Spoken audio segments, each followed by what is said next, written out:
Paku jajar di Gunung Parang. Ieu carita lumangsung kira-kira dina zaman rukrukna Pajajaran. Nyaeta nalika Pajajaran diserang ku Cirebon, Demak, jeung Banten. Harita Sukabumi tacan katelah Sukabumi. Ieu tempat ayeuna ditungtungan Gunung Gede jeung Gunung Salak nu katelahna papanah awatan paganungan. Nu aya dina pangawasa Pajajaran Tengah, wewengkon Bogor. Mangsa Pajajaran digempur ku Cirebon, Demak, jeung Banten, daerah Pagadungan oge teluput diserang pasir Kabupaten Pagadungan ieu kira-kira ayeuna di daerah Gunung Walat. Baheula katelahna Padatuan atawa Kabupatian. Nu jadi bupati atawa nu jadi raja dina mangsa harita nyaeta Ki Rangga Bitung sarta bojona Nyi Raden Puntang Mayang. Kadatuan Rangga Bitung diserang jeung diduruk ku musuh nepi ka ludes. Rangga Bitung nepi ka pangimeutana harita Nyai Raden Puntang Mayang keur kakandungan. Pikeun nyelametkeun Nyi Raden Puntang Mayang, Jaro, kadatuan nu ngaranna Ki Loa Kutub jeung istrina Nini Tumpai mawa Nyai Raden Puntang Mayang ngungsi miniti ka Gunung Bangkok nu aya di daerah Cibadak. Didinya menang katerangan ti Tudung Windu yen Raden Puntang Mayang kudu dibawa ka Gunung Sunda nu ayeuna di daerah Palabuhan Ratu. Dumasarkeun pituduh Resi Tutuk Windu, Nyi Raden Puntang Mayang dibawa ku Ki Jaro di tengah alampahan. Kabeneran, Ki Jaro panggih jeung saurang budak lalaki nu umurna genep nepi 7 tahunan. Ditanya ti mana asalna, tapi eta budak teu daek nyarita. Tu lila budak teh yen manehna geus aya di dieu. Leuweung aya sabab aya nu mawa nalika kampungna diduruk ku musuh.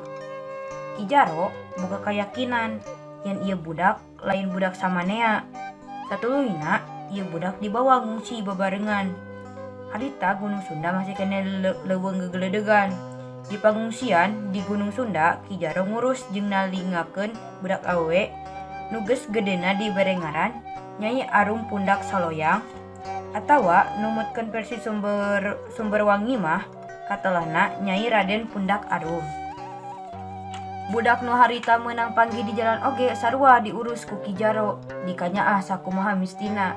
Saenggeus gede eta budak lalaki diberengaran Wangsa Suta. Kusabab Nyai Arum Pundak Saloyang jeung Walang Suta hirup jeung digedekeun di tempat anu sarua, atukna aya rasa nu tumuwuh antara duanana.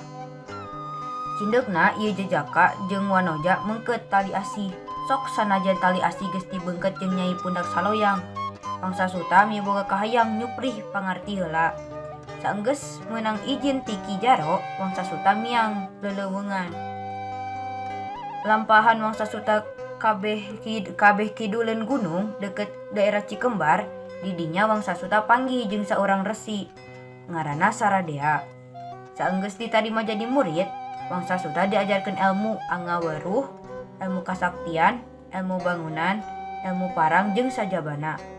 Resi Sakadea talatah ka Wangsa Suta yen sameme Wangsa Suta kawin jeung Nyai Pundak Saloyang, maena kudu nyieun heula lembur. Eta lembur ayeuna di tempat nu aya tangkal Kiara Kembar. Nyaeta ayeuna di Gunung Parang.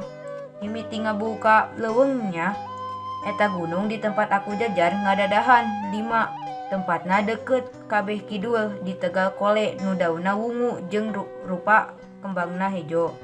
Saenggeusna eta tempat kapanggih tuluy Wangsa Suta mukalahan pilembureun atawa ngababakan di tempat Tegal Kole.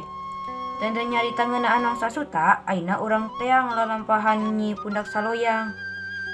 Gelisna Nyi Pundak Saloyang kawentar ka mana-mana, tuk nepi loba gegedeung anu mikahayang pikeun jadi pamajikanana. Hiji mangsa datang utusan Demangsa Kamukti nu mancing gawe keur ngalamar Nyi Pundak Saloyang. Pikeun jadi selir, Ki Jaro jeung Nyi Pundak Saloyang teu bisa kumaha-kumaha. Saestuna lamaran teh geus ditolak ku Nyi Pundak Arum, tapi Nyi Pundak Arum dipaksa. Ngarasa diaksa, Nyi Pundak Arum teu tarima, atukna gelut jeung eta utusan. Nyi Pundak Arum nyaeta wanoja nu sakti. Nalika diserang ku utusan, tadi eta keris utusan dipalengkung-pelengkungkeun ku leungeunna. malah mah nepi karek diotong sagala. Nemu kitu eta utusan ngarasa era, tapi alusna Nyi Pundak Arum bisa ditewak oge sarta dibawa ka Demang Sukamukti. Nalika arek malam pangantenan dadakan eta demang liar dunya tuk nepi ka Nyi Pundak Arum arus salamet jeung tetep kajaga kaparawananana. Gelisna Nyi Arum kadenge deui ku Geudeun Beunghar di pada Beunghar. Ieu tempat di ngaranna pada Beunghar meureun baheulana loba badeunghar nu cicing di eta tempat. Kajadian di luhur eta lumaku ka ieu Gegedeun maena tilar dunya sameme malam pangantenan. Aya deui jalma Beunghar nyaeta Ki Purusasra anu kahasil migarwa Nyi Pundak Arum. Tapi sameme pangantenan ieu Ki Purusasra dadakan tilar dunya. Geus kitu ieu beja ngeunaan Nyi Pundak Arum ku saurang haji di Centayang. Nyaeta Haji Ijamail. Manehna miboga pamajikan kurang leuwih aya 20 urangna. Dina dangeut harita manehna geus jadi haji sabab geus asup Islam. Nalika Haji Ijamail rek ngalamar Nyi Pundak Arum di tengah jalan manehna kasamer gelap tuk nepi ka tilar dunya. Kitu jeung kitu we satuluyna unggal lalaki nu hayang mikagarwa Nyi Pundak Arum tangtu tilar dunyana samemeh malam pangantenan. Hiji mangsa ieu warta ngeunaan Nyi Pundak Arum kadenge ku Demang Kartala. Inaina nyaeta Demang Timangkalaya nu aya di daerah Cisaat Sukabumi. Raden Kartala miboga panasehat nyaeta urang Jawa nu ngaranna Sakatana. Ngadenge aya wanoja nu mawa cilaka sakatana Cumirata. Leuwih hade ieu awewe urang paehan wae ceuk Kartala. Keun wae urang asrahkeun we ka Sultan Demak. Lamun urang dibaktikeun ka Sultan Demak, pasti urang Demak bakal nyiduhan urang ceuk katana. Singkat carita Nyi Pundak Arum beunang tuk nepi ka leungeunna di Borogot. Maksudna ieu Nyi Pundak Arum rek dipaehan ku cara dipenggal. Tenden ieu carita ayeuna urang samper lalamahan Wangsa Suta. Harita Wangsa Suta keur ngabukbak lahan pikeun nyieun lembur di Gunung Parang. Dina hiji waktu nalika Wangsa Suta keur sare, dadakan manehna ngarasa teu geunah hate jeung pikiran. Tuluy manehna kaluar miang lumampah tuk nepi ka Anjok ka daerah Cisaat. Kabeneran Nyi Pundak Arum harita teh arek diegal beheungna kalayan parentah Demang Malangkalaya. Nalika bedog rek nepi ka beheungna, Nyi Pundak Arum gancang Wangsa Suta nyalamatkeun bari ngaharewos daguan di Gunung Parang. Di handapeun tangkal palu jajar nu miboga 5 dahan.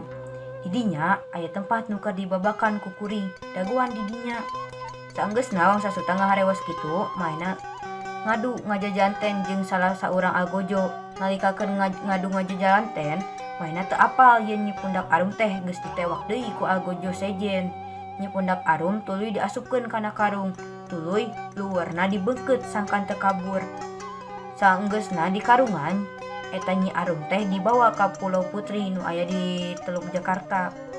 Nalika Wangsa Suta ngadu ngajajanten, inaina miboga sangkan yen Nyi Pundak Arum teh geus nepi ka Gunung Parang saenggeusna ngelehkeun eta algojo.